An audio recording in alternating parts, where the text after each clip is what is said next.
Hello students, welcome to my YouTube channel. बच्चे, हम अपनी क्लास में chapter number 5 of class 10 which is arithmetic progression discuss कर रहे थे।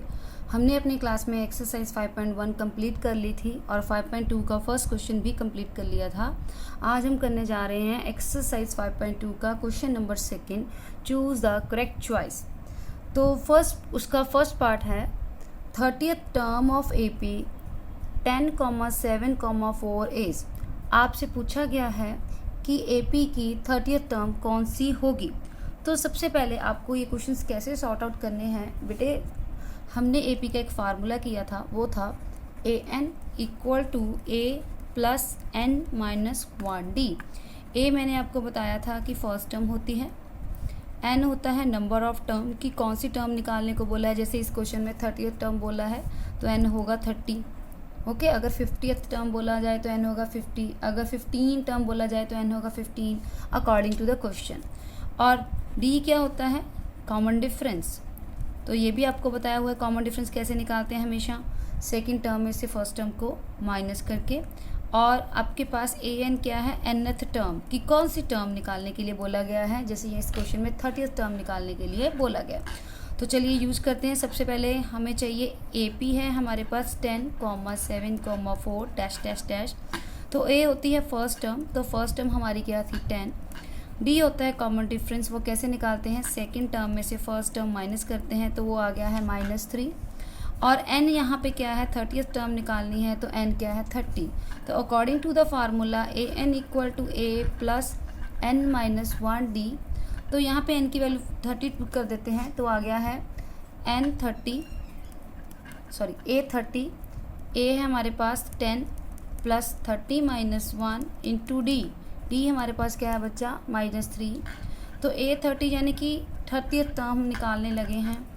तो जब हम इसको मल्टीप्लाई करेंगे, पहले 30 में से 1 माइनस करेंगे तो हमारे पास आ जाएगा 29। ओके, अब हमारे पास क्या आएगा? तो अब हम क्या करेंगे, पहले 29 को 3 से मल्टीप्लाई करेंगे, -3 से we got -87। Okay, plus minus minus sign always come of bigger value. तो हमारा करेक्ट ऑप्शन आ चुका है -77। तो C is our correct option. Okay बच्चे, in second part find the 11th term of AP। Again in this AP -3 -1/2 comma 2 dash dash dash. Here A is -3 and D is second term minus first term. First of all, double sign change into the double negative sign change into the positive. First of all we take the LCM। और बच्चे जब हमने इसका LCM लिया तो हमारा D आ चुका है, कितना आ चुका है? 5/2।